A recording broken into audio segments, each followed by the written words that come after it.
किए तुम्हें भद्रे केउ कारण रे सखी संगे भ्रम घर कानन रे सखी संगे भ्रम घर कानन रे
कुहग रूप शिशिरामा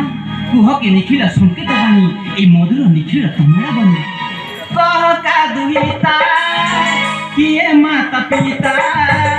कह का दुहिता किए माता पिता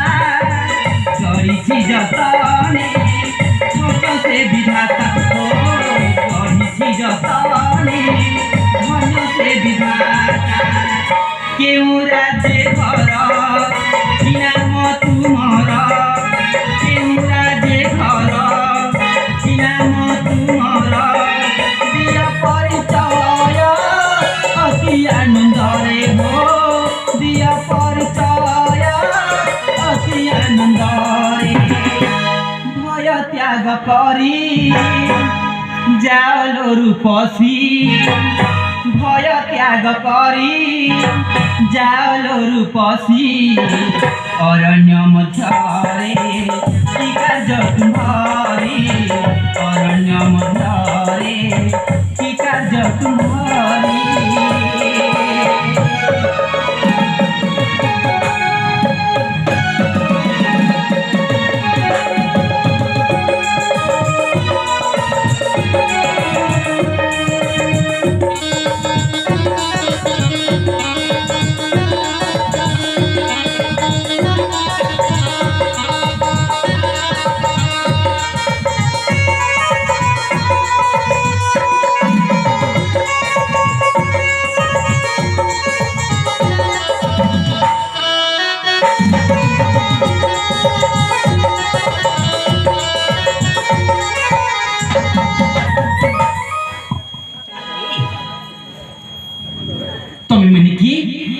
कौन तुम सर्वपाठ मत दबनी किलो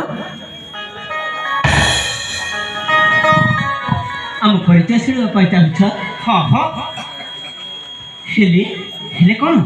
तुम्हें हो अचिना व्यक्ति